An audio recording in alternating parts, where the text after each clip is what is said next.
এরপর আমার ছবিতে এলো সোহেল রানা।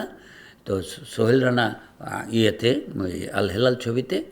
তো ওনার একটা জিনিস আছে, তো সেটা হচ্ছে গিয়া উনি আমাদের ইন্ডাস্ট্রিতে আজ পর্যন্ত যত নায়ক নায়িকা এসেছেন ওনার মতো এত সুন্দর শিডিউল মেনটেন আর কেউ শিডিউল মেনটেন ওনার শিডিউল কাউকে দেওয়ার শিডিউল কাউকে দেবে না, কোটি টাকা দিল। এবং ওনার আরেকটি কৃতিত্ব আছে যা আমাদের দেশে কোনো নায়ক নায়িকার নেই, সেটা হচ্ছে গিয়া আমাকে শিডিউল দিল আগামীকাল 9টা থেকে আসবে, ওনাকে শিডিউল আমরা দিলাম, উনি 9টা বাজার আধা ঘন্টা আগে চলে আসবে, 9টার আগে রেডি হয়ে বসে থাকবে, বলবে জন্টু 9টার তুমি বলেছিলে আমি রেডি হয়ে বসে আমার শট নাও। শুধু একদিন না, আমি অনেক ছবি ওনাকে নিয়ে করেছি, যতদিন উনি চলচ্চিত্রে কাজ করেছে, শুধু আমার না সবার, উনি কোনো দিন সময়ের বাইরে লেট করে উনি এসেছেন ইতিহাস আমার নেই। কারণ সময়টার মূল্যটা অনেক।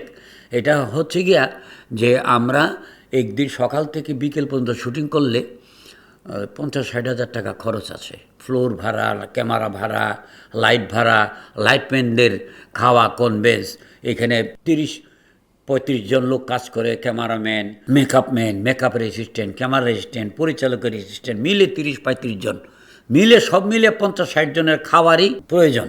তো 50-60 হাজার টাকা প্রতিদিন খরচ একদিন। তো একদিনে যদি যদি আর্টিস্ট লেট করে আসে, তাহলে একদিনেরটা যদি দুদিন লেগে যায় ওদের লেটের জন্যে, তাহলে 50,000 টাকার জায়গায় খরচ হয়ে গেল 1 লাখ, যেটা 50,000 হবে।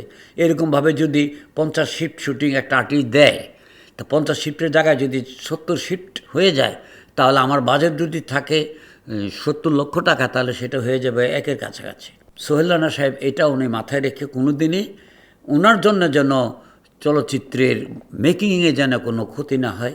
আবার শিডিউল যদি দেরি করে আসে হয়, তখন করে যে দৃশ্যটা আমরা করব আধা ঘন্টা বা 1 ঘন্টায়, সেটা আমরা 15 মিনিটে শেষ করে দিই। তো এইখানে শেষ করলে কি হলো, জিনিসটা সৌন্দর্যের ক্ষতি হলো। যে সুন্দরভাবে আমি এক সময় নিয়ে করব, সেই সময়টা আমরা নিয়ে পেলে তাড়াহুড়া করব। একটা লিখে একটা চিঠি লিখতে হবে, সুন্দর হ্যান্ডরাইটিং আস্তে আস্তে লিখলে যে সুন্দরটা হবে, মানে 20 মিনিটে লেগে যেটা হবে, আমি যদি 5 মিনিটে লিখি তাহলে হ্যান্ডরাইটিং সেই সৌন্দর্যটা আসবে না। চলচ্চিত্র মেকিংয়ের বেলাও এটা হয়। এই হলো সোহেল রানার কথাটা গেল।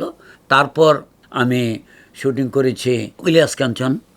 তো ইলিয়াস কাঞ্চন একটা খুব মনের লোক। ওই শুটিংয়ে এসেই গান গাইতে গাইতে ঢুকে, মেকআপ নিতে নিতে গান গায়, গান গাইতে গাইতে ফ্লোরে ঢুকে এসে বলে, জন্টু ভাই আমি রেডি, আপনি শট নেন। তারপর আবার গুনগুনে গান গায়। গান ওর খুব প্রিয় এবং গলাটা খারাপ না, ভালো গায়। আমরা বলতামও, কাঞ্চন গান গাও না আমার ছবিতে দেই। না না, মাথা খারাপ, পাবলিক ইটাইব, ঠিক এইভাবে পাবলিক ইটাইব, আমি আমার জন্য গাই। গান কিন্তু আমিও গাইতে পারি। যত সিঙ্গার আছে আমাদের দেশে গান, এমন কোনো সিঙ্গার নেই যে আমি গান গাওয়াই নাই। আমি সব সিঙ্গারদেরকে আমি গান তুলে দিতাম। মিউজিক ডাইরেক্টর আমার ভাই, সেও তুলতাম গান, ওইখানে আমি ইন্টারেস্টেড থাকতাম। গায়িকাকে আমি গান তুলে দেবো, এইভাবে তুলে দিতাম। যাক, এটা হচ্ছে ইলিয়াস কাঞ্চন। ভালো অভিনয় করে, অনেকগুলো ছবিতে করেছে। রূপের রানী গানের রাজা একটি ছবি ছিল, ছবিটি অনেক ব্যবসা সফল ছবি হয়েছে। নতুন এবং ইলিয়াস কাঞ্চন সাহেবকে নিয়ে করেছে। ইলিয়াস কাঞ্চন সাহেবের পরে